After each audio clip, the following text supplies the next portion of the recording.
Sur les 50 ans d'indépendance, nous avons 3 conférenciers. D'abord, à ma droite, vous avez Mamadou Nyangadou, islamologue et historien. Et son intervention va surtout porter sur l'histoire du Mali. Au débat, donc après M. Nyangadou, vous aurez M. Joe Elombo, qui est enseignant vacataire à Lyon 3, et qui va nous parler surtout de l'évolution des systèmes de gouvernance sous les différents régimes du Mali. Et enfin, vous aurez Moïse Diawara, enseignant à l'université Jean Monnet de Saint-Étienne, qui va nous parler de la place des ONG dans le développement du Mali et qui travaille également sur les ONG. L'organisation de l'administration depuis les empires du Mali, comme ils ont bien défini, les empires du Mali, ça a été depuis vers du 1er siècle ou 2e siècle avant Jésus-Christ, jusqu'à l'avènement de l'islam et jusqu'à l'arrivée de la colonisation des Français et après l'indépendance. Donc l'administration du Mali était dirigée par des marabouts ainsi par des lettrés qui sont venus s'installer avec les rois et les princes au Mali. Et le Mali, ce n'est pas un nom qu'on a inventé, non, loin de là. Le Mali, dans les temps, à l'époque médiévale, chaque région appelait le Mali par sa dialecte. Il y a, on a dit, le Mali, Mali, Malem, Meli, Mandeng, Mandé. Donc au moment de l'indépendance, le père de l'indépendance se sont réunis pour choisir un nom pour ces nouveaux pays qui vont naître. Donc ils se sont mis d'accord pour dire que le Mali c'est plus facile pour tout le monde que de rentrer dans les détails ou dans les détails de chaque région. C'est pour ça que le Mali est né. Ensuite, quand les Français sont arrivés en Afrique, ils sont rentrés au Mali vers 1870. Donc 1870 par Caille. Et Kitaï est tombé en 1883. En 1881. Et des Caille maintenant, ils sont rentrés à Bamako en 1883. Bamako est tombé. Donc, comme les jeunes ont bien résumé, l'accession totale du Mali, ça a été vers 1886. Donc, quand ils sont arrivés à Djenné et à Tombouctou, il y avait déjà des bibliothèques à Tombouctou et à Djenné, et il y avait déjà l'université Sankoré à Tombouctou. Donc, ces universités existaient depuis le XIIe siècle. Donc, les colonisateurs, quand ils sont arrivés, qui affirmaient partout que quand ils sont arrivés en Afrique, on était ignorants, on n'avait pas de civilisation, l'Africain s'habillait avec des feuilles de paille ou machin, c'est faux. Parce que le Mali était un grand empire. Et ça, comme les jeunes ils ont dit, ça a été 3 grandes étapes. Du 1er siècle jusqu'au 9e siècle, l'empire était bien organisé. Et du 9e siècle jusqu'au 15e siècle, l'empire aussi a pris une autre dimension et s'agrandir. Et de l'Atlantique à l'ouest du Sénégal, jusqu'à l'Atlantique vers le Niger, le Nigeria, tous les pays Haoussa étaient dans l'empire Mandeng, ainsi que le Niger. Et de nord au sud, c'était la même chose. Jusqu'à l'arrivée de l'islam, que les Almoravides ont attaqué ces grands empires, que l'empire a éclaté.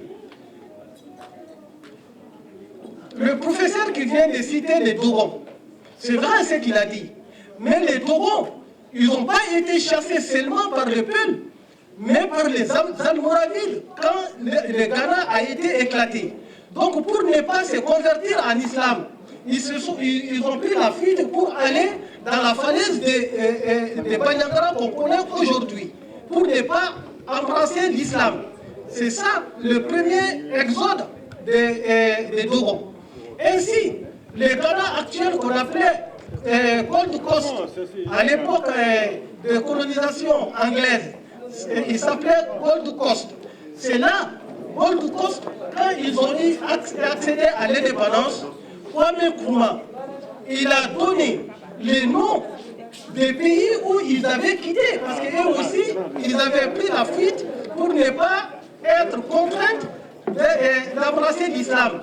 Donc, avec l'indépendance, ils ont donné le nom de Ghana, qui est le premier empire, après l'empire de Ouagadougou.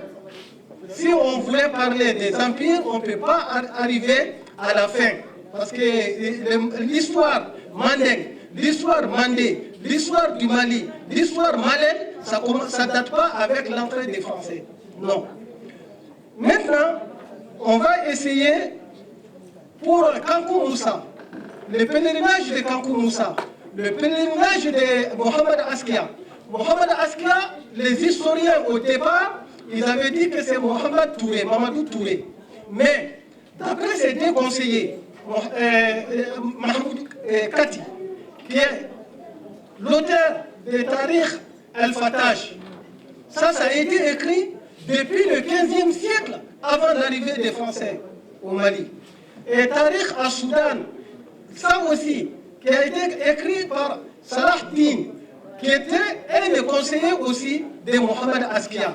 Donc, cette université de Sankoré était riche. Et on enseignait l'histoire, l'astrologie, mathématiques, littérature. Il y avait toutes les disciplines qui étaient dispensées au lycée Sankoré, à l'université Sankoré avant la colonisation. Donc l'administration de cette époque était basée sur la langue arabe. C'est pour ça, à Soudan, je vais arriver. On a dit Soudan français. Parce que le Mali, sous la colonisation, était connu sous le nom de Soudan français. Donc Soudan français, c'est à Soudan. C'est une langue arabe. Ça veut dire les Noirs. Comme nous, quand on vient ici en Europe, nos parents ils disent ah, vous allez au pays des Blancs. C'est comme ça les Arabes aussi, quand ils viennent en Afrique noire, ils se disaient on va voyager dans le pays des Noirs. C'est ça Soudan. À Soudan, ça veut dire les Noirs. Bilad, ça veut dire les pays des Noirs. Donc voilà l'histoire du Soudan, qui n'était pas une langue française, mais les Français ont adopté pour appeler le pays par Soudan français, comme il existe aussi Soudan anglais. Jusqu'à l'accession du pays à l'indépendance en 1960, que Modibo Keïta avait choisi de faire le pays socialisme. Ainsi, en 1968, que Modibo Keïta a été renversé par Moussa Traoré. À cette époque-là, Moussa Traoré n'était pas général. On l'appelle général. Il a eu général parce qu'il s'est nommé général. Sinon, il était lieutenant. À la tête de 11 personnes. Et ces 11 personnes-là qui l'ont aidé à renverser Moussa Traoré, Modibo Keïta. Et c'était normal parce que la population était arrivée à un moment donné, il ne tenait plus. La milice populaire et les autres, que le pays était étranglé. Et Moussa aussi, quand il est venu au pouvoir, il avait donné sa parole qu'il va rester seulement 6 mois. Et il est resté à la tête du pays 23 ans. Que les désastres, tout le monde les connaît. Jusqu'au soulèvement populaire. Ce n'est pas Amadou Touré qui a fait coup d'État. C'est les peuples maliens qui ont fait le coup d'État. Les femmes et les enfants et les étudiants qui ont fait le coup d'État, mais c'est Amadou Touré qui a sauvé Moussa Traoré. Car il serait tombé si Amadou Touré n'était pas intervenu. Mais heureusement pour nous, Touré a fait le coup d'État aussi, et il est resté 18 mois, 1 an et 6 mois au pouvoir. Et il a redonné le pouvoir aux civils, mais il n'avait pas le choix. Parce que le peuple était là pour veiller sur lui. S'il n'avait pas donné, ils allaient faire encore un autre soulèvement, ça allait être pire. Et maintenant, alhamdoulilah, aujourd'hui, le Mali est un pays démocratique selon l'Occident. Mais le Mali était un pays démocratique comme le résumé qu'on avait vu, parce que la constitution existait au Mali depuis le XIIIe siècle, bien avant même l'arrivée des Français au Mali. Et merci. Je vous remercie. Eh bien, qu'est-ce qu'on peut dire, n'est-ce pas, de ce grand pays-ci? Parce que le Mali, parler du Mali, est un honneur pour un Africain. Je dois dire que, n'est-ce pas, ce pays-ci a connu 5 gouvernements, 5 personnes qui ont gouverné le Mali de 1960 jusqu'à ce jour. Mais en fait, ces 5 personnes, mais c'est 4 visages qui apparaissent parce qu'il y a un seul individu qui est revenu sur la scène publique 2 fois. On va donc commencer par le premier, et ce que j'ai pu retenir de lui, voilà, donc il y a le président Modibo Keïta qui a régné, n'est-ce pas, du 22/9/1960 au 19/11/1968. Qu'est-ce que cet homme-là a fait et qui a bien pu influencer les Africains? Parce que les grands hommes, ce ne sont pas simplement leur peuple qu'ils influencent. Les grands hommes influencent aussi d'autres populations qui les regardent. Qu'est-ce qu'il a fait, n'est-ce pas, ce brillant homme-là? Il a décolonisé véritablement le Mali. Il a sorti le Mali de la zone franc-CFA. N'est-ce pas, les relations entre le Mali et De Gaulle étaient à couteau tendu.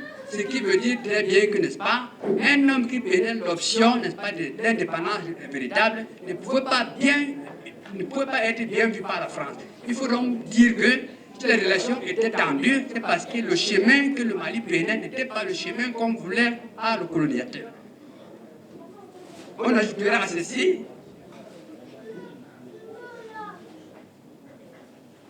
la création, n'est-ce pas, au Mali, d'une véritable banque centrale. Je vous dis ici, et je ne mâche pas mes mots, et la nomination à la tête, n'est-ce pas, de cette banque centrale, de quelqu'un que la plupart d'entre vous ne connaissez pas ici, parce que vous n'êtes ni historien ni sociologue. Beaucoup de vous ici ne connaissent pas, n'est-ce pas, l'éminent homme malien qu'on appelle Amadou Makalou. Je connais ce monsieur-là comment? Parce qu'en 1997, quand le Cameroun a essayé, n'est-ce pas, de changer un peu son régime et de voir son régime monétaire, si on est parti chercher, n'est-ce pas, ce monsieur jusqu'au Mali, pour qu'il vienne parler aux Camerounais comment le Mali entendait sortir, n'est-ce pas, du sous-développement avec l'organisation d'une banque centrale indépendante, n'est-ce pas, et la gestion de l'or, je peux vous dire franchement ici que ce n'était pas l'amusement quand on va chercher un homme comme celui-là. Beaucoup de nous ne connaissent peut-être pas ici, là, mais je peux vous dire que, n'est-ce pas, c'était un homme valable. Il s'en est suivi que, eh bien, les Camerounais qui ont voulu honorer, parce que quand les Camerounais ont appelé Omar Makalou, c'est un peu parce qu'ils ont voulu honorer, n'est-ce pas, le grand homme qu'il avait nommé sur place à la Banque centrale, et ils savaient très bien ce qu'il avait fait. Si vous voulez des détails plus tard, on en reviendra. Bien. Quel était le contexte international quand le Mali devient indépendant, réellement? C'est que, n'est-ce pas, il était, n'est-ce pas, les pays qui venaient de sortir de la colonisation cherchaient l'option socialiste. Chacun voulait dire que, n'est-ce pas, comme on m'a pillé, n'est-ce pas, dans le système capitaliste m'a pillé, je vais maintenant m'orienter vers le socialiste. C'était le cas du Mali. Si vous voulez des détails, on en reviendra. Après lui, vient donc Moussa Traoré, le 19/11/1968, au 26/3/1991. Nous mettons en l'actif de Moussa Traoré la création du comité militaire de libération nationale, donc puisque vous savez ici que, n'est-ce pas, si c'était, n'est-ce pas, un organisme sanguinaire sans nom. Vous savez très bien comme moi ici que la période de transition qu'il a annoncée a été très très longue parce que de 1968, c'est à partir de 1975 qu'on a autorisé, n'est-ce pas, les syndicats de parler au Mali. Vous allez me dire maintenant que si je vais faire le bilan économique, qu'est-ce que je vais dire cette période-là? Pendant une très longue période comme ça, là, quand il n'y a ni syndicat, ni organisation de quelque manière que ce soit, ni parti politique qui s'exprime, vous n'allez pas me dire qu'on va avoir un programme politique, ni un programme économique. C'est impossible. Donc on peut donc dire ici que quand en 1976, il crée l'Union démocratique du peuple malien, il se donne comme objectif, n'est-ce pas, de chercher à ce que, n'est-ce pas, le Mali arrive à l'autosuffisance alimentaire. Mais vous savez très bien comment a été cette période-là. Il n'y avait pas d'autosuffisance alimentaire. Ce sont les organisations internationales qui apportaient, n'est-ce pas, un peu de riz, un peu de céréales aux femmes et enfants qui dépassaient constamment. Donc on peut donc dire que, n'est-ce pas, le bilan de Moussa Traoré a été globalement un bilan négatif. Eh bien, on peut encore dire ici que, n'est-ce pas, en 1986, quand on expulse de France 101 précieux maliens, quand je dis bien précieux, je mesure mes mots, parce que ces gens-là, vous savez qu'ils envoient de l'argent au Mali, et ce sont des gens très très dynamiques. Donc quand on a expulsé quand on a expulsé en 1986, ces 101 Maliens, ça a donné quoi? Pour moi, ça a été le début de la chute de Moussa Traoré. S'il vous plaît. Eh bien, Amadou Toumani Touré, donc arrive donc, n'est-ce pas, au pouvoir à la suite, n'est-ce pas, de cette chute-là. Moi, je mets en son actif le sens très très élevé de l'honneur.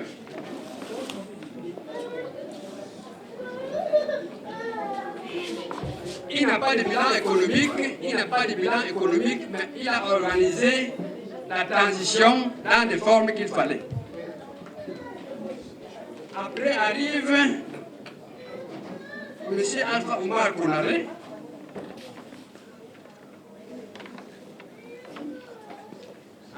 Après arrive M. Alpha Oumar Konaré. Qu'est-ce qu'il a fait globalement? On va dire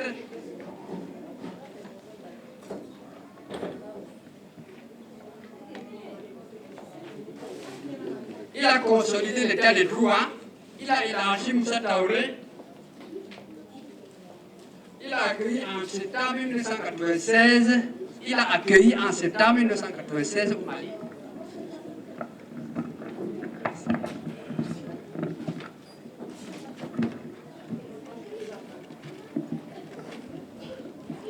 Il a accueilli en septembre 1996 au Mali le secrétaire américain au Trésor, M. Warren Christopher. Je peux vous dire que, n'est-ce pas, au Mali, ces responsables américains qui étaient venus au Mali en 1996 portaient un programme économique très très précis parce qu'il a pris un discours au Mali dont nous pouvons en reparler ici si vous voulez.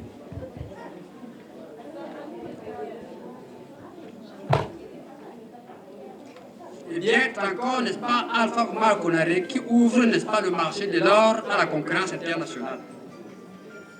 Puis il a lancé le programme agricole qui avait à être consolidé. Après, c'est Amadou Toumani Touré, donc, qui revient maintenant la deuxième fois parce que quand l'état des droits a été consolidé, la parole, le pouvoir a été passé à celui qui a été démocratiquement élu. Nous mettons à son actif le redressement du gouvernement économique de l'État, la recherche de la prospérité dans un contexte difficile. On va le dire ici en deux mots. C'est-à-dire que quand Amadou Toumani Touré arrive au pouvoir, il y a la guerre en Côte d'Ivoire. Le Mali ne peut rien exporter, ne peut rien évacuer par le port. Et qu'est-ce que le brillant homme a fait?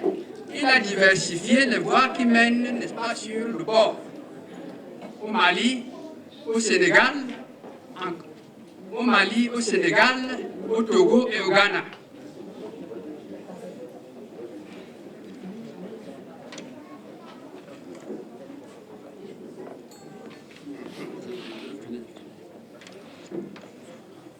Alors, je crois que je ne vais pas insister ici sur le contexte international parce que mon temps de parole est limité. Mais ce que je viens de dire ici n'a été qu'un aperçu.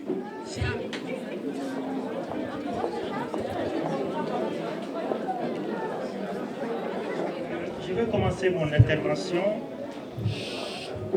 d'abord sur un fait. Nous sommes là aujourd'hui pour fêter les 50 ans du Mali. Djekafo, Cotonou-Antala, l'Union, Fentiamambo-Kano. Il y avait une divergence d'idées en ce qui concerne l'organisation du 50e à Lyon. Mais Dieu merci, c'est dans la divergence qu'est née l'avancement, ce n'est pas l'adversité. On fera la nyonka. Non, fera la nyonka. Quand on a coulu télé de bif, Mao Maniko Kibita de l'Ankerfe. Je prends une petite histoire, pour dire que au Mali, il vient du Gao, je viens de Caille.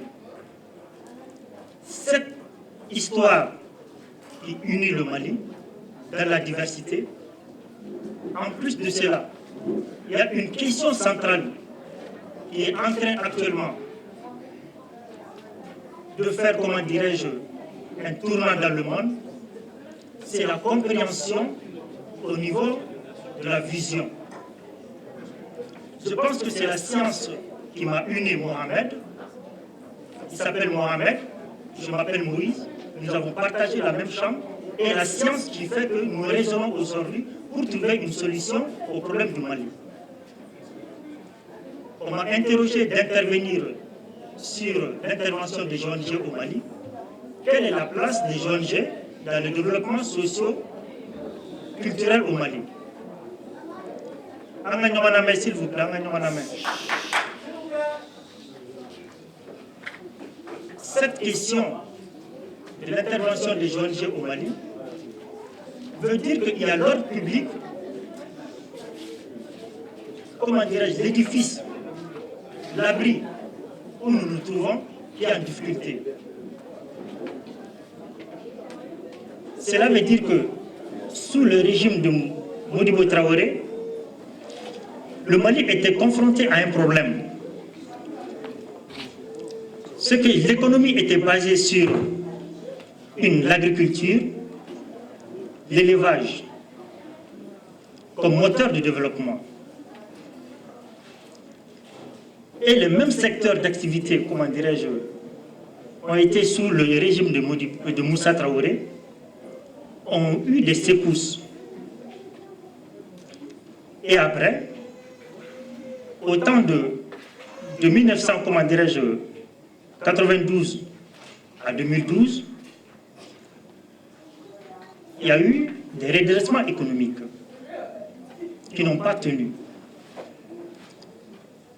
Donc, comme l'édifice politique est menacé, il fallait faire recours à une intervention extérieure. C'est là où je dirais que l'homme doit résoudre deux problèmes dans sa vie. C'est-à-dire un problème d'ordre économique et un problème d'ordre philosophique. Quand les deux problèmes viennent à l'homme,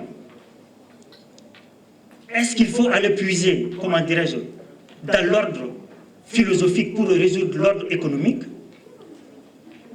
Et l'ordre philosophique, cela veut dire quoi? Ce que chacun d'entre nous se pose la question, qui suis-je? Où est-ce que je vais? C'est-à-dire, on s'interroge à notre origine et on s'interroge à notre fin.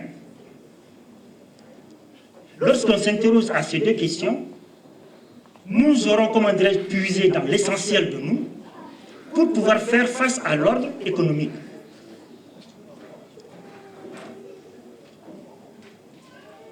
Cela revient à dire qu'il y a certaines personnes en son temps, comme Chateaubriand,